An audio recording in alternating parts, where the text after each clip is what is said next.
கர்த்தருக்கு ஸ்தோத்திரம். இன்று காலை நாம் தியானிக்கிற வசனம் லூக்கா 5வது அதிகாரம் 6வது வசனம். அந்தபடியே அவர்கள் செய்து தங்கள் வலை கிழிந்து போகத்தக்கதாக மிகுதியான மீன்களை பிடித்தார்கள். இந்த சம்பவத்தை லூக்கா 5ஆம் அதிகாரத்தில் வசனம் 1-11 வரை நாம் வாசிக்கலாம். இயேசு தன்னை பின்தொடரும்படி சில பேரை தெரிந்தெடுக்கிறார்.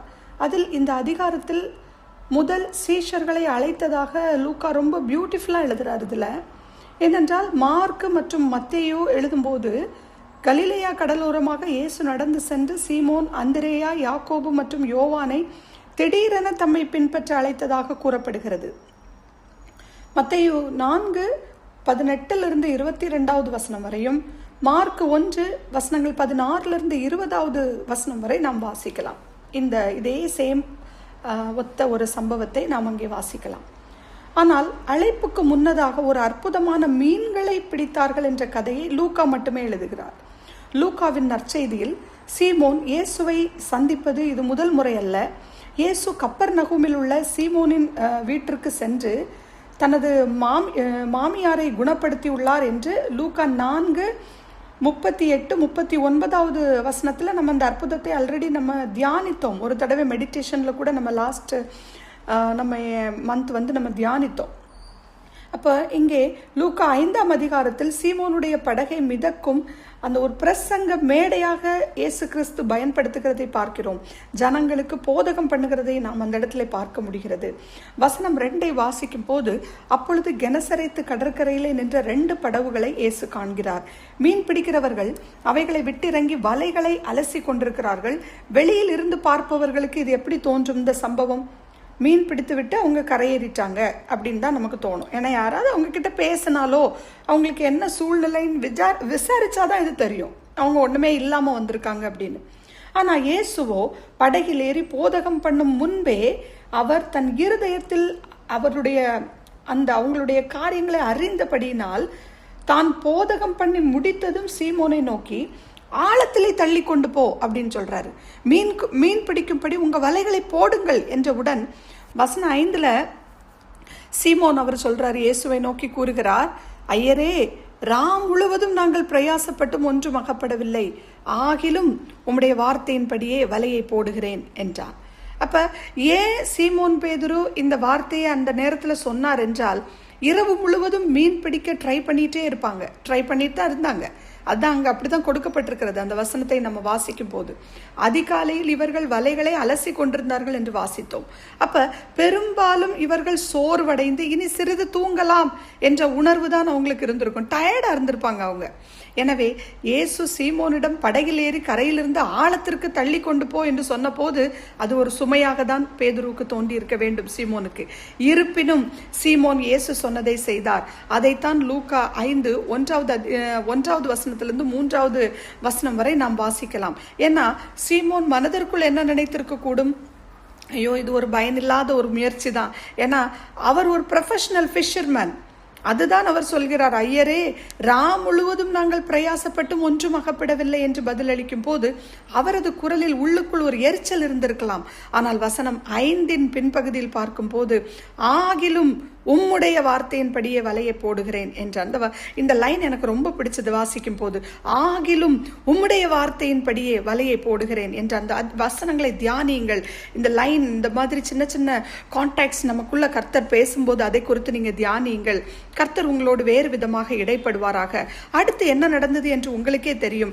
வசனம் 6 வாசிக்கும் போது இதுதான் நம்முடைய அந்த டுடேஸ் மெடிடேஷன் வேர்ட். அந்தபடியே அவர்கள் செய்து தங்கள் வலை கிழிந்து போகத்தக்கதாக மிகுதியான மீன்களை பிடித்தார்கள். மிகுதியான மீன்களை அவர்கள் பிடித்ததால் மற்ற படவில் இருக்கும் கூட்டாளிகளுக்கும் அவங்க என்ன பண்ணாங்களாம், தங்களுக்கு உதவி செய்ய வாங்க அப்படின்னு சொல்லி சைகை காட்டினாங்களாம். அவ்வளவு மீன் அவங்களால தூக்க முடியல.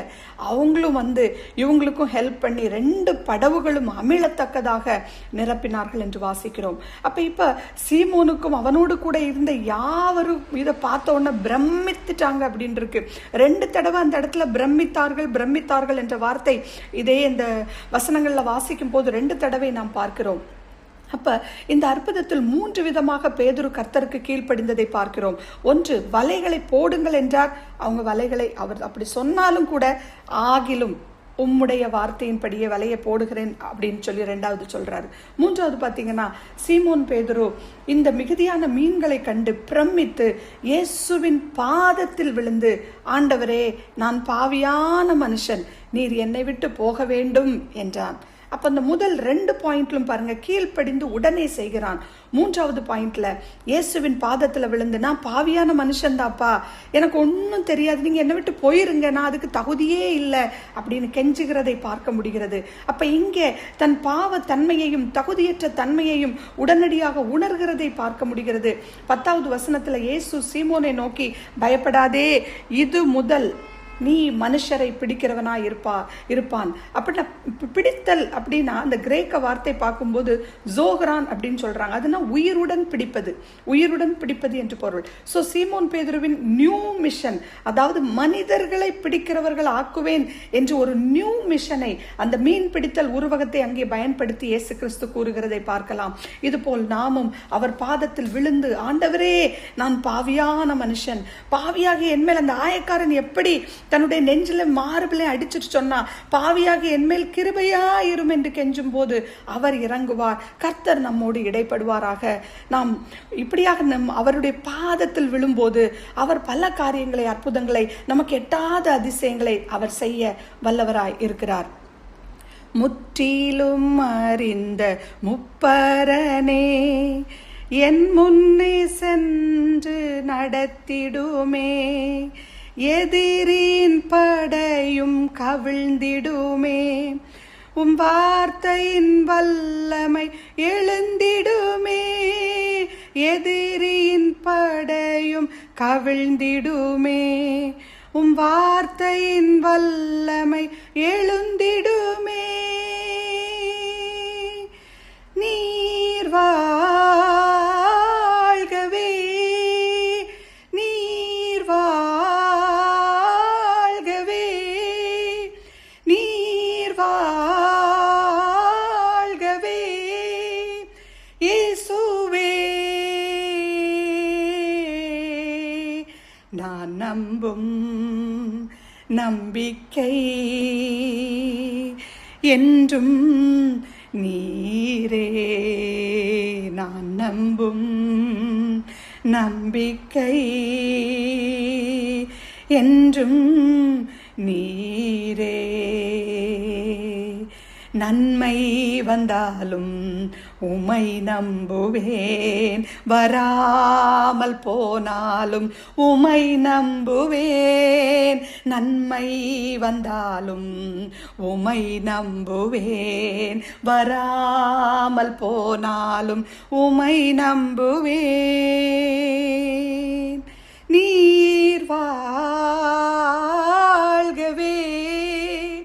நீர் வாழ்கவே,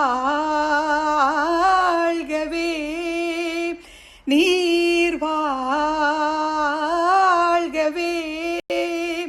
இயேசுவே, இயேசுவே.